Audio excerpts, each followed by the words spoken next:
Samahan niyo ako sa ating panibagong recipe. Tara na, simulan na natin. Today's video, magluluto tayo ng kwek kwek. Una, maglagay tayo ng flour, 1/2 cup. Then water. Anato powder or achuete. So, haluin lang natin siya. Pag kulang pa yung water, mag-add lang tayo. So guys, ito yung pinakamagandang negosyo na gawin, and hindi siya ganun kamahal or pampuhunan. Napakaliit lang na puhunan ang kailangan mo sa paggawa nito.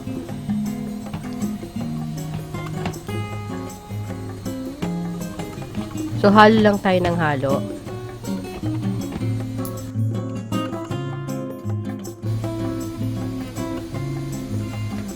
Ayan, nag-add ako ng konting water dyan. Then, continuous lang tayo ng paghalo.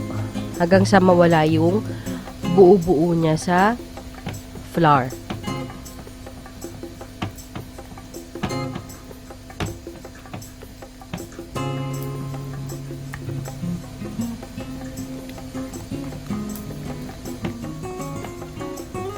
Napakadali lang nito, so kayang-kaya nyo gawin at home.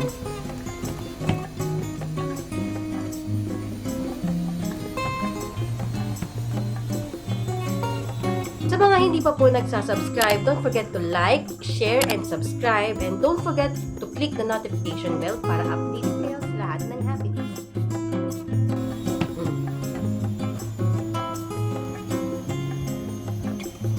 So, ito na yung itlog natin. So, luto na yan. Hayaan lang natin siyang mabalatan. So, ito na nabalatan na.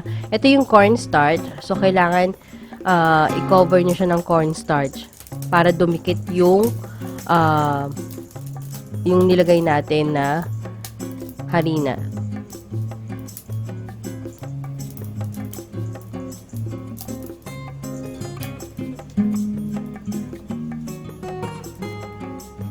So, pag okay na to, ilalagay na natin siya sa ating ginawang breading. So, add tayo ng mantika. Make sure na pag yung mantika natin is mako-cover yung egg para siya malutong mabuti.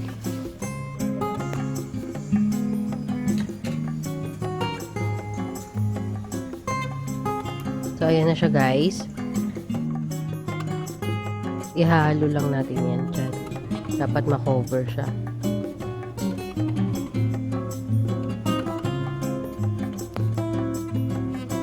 So, make sure na ma-cover siya.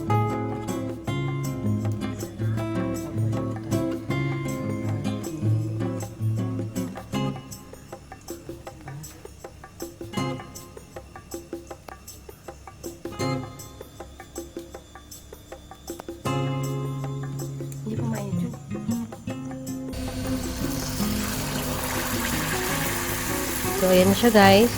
Lagyan natin.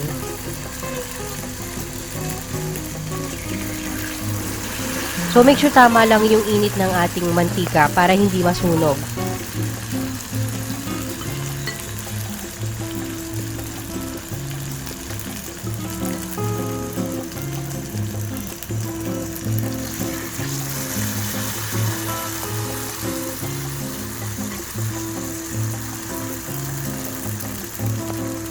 So, ganyan lang siya guys.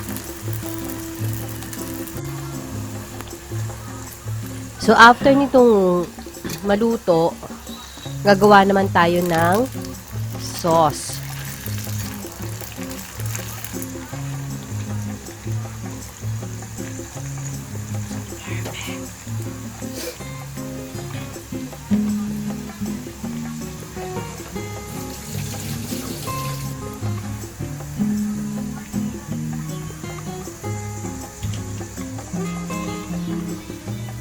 So, ipapakita ko sa inyo kung gaano ka-crispy.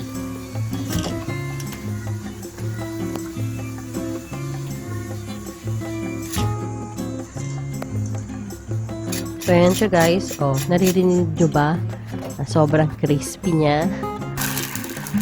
So, ngayon naman magluluto tayo ng sauce. So, una maglagay tayo ng tubig. Then, soy sauce. I recommend this sauce kasi napakasarap talaga niya.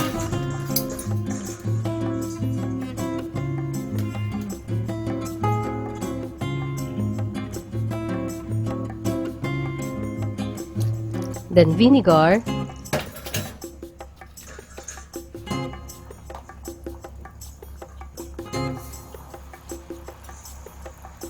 Sugar.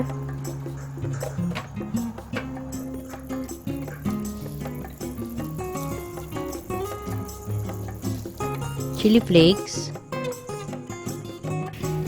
Garlic paste.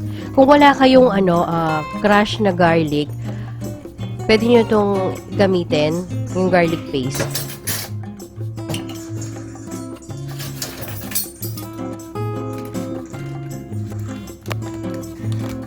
Then, konting cornstarch.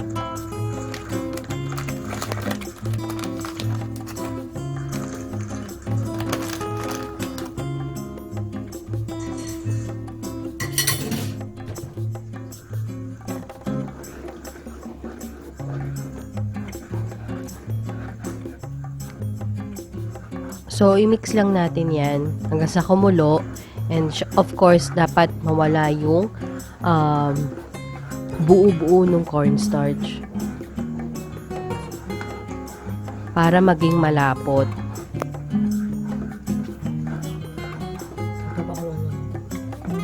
So, ayan na siya guys. Kita niyo naman lumapot na ang ating sauce. So, di ba napakasimple lang na ito? And alam ko magugustuhan niyo yung sauce na ginawa ko. At syempre, napakasimple natin ang ating kwek-kwek. Enjoy watching this video guys. So, kita-kits ulit tayo sa susunod na recipe.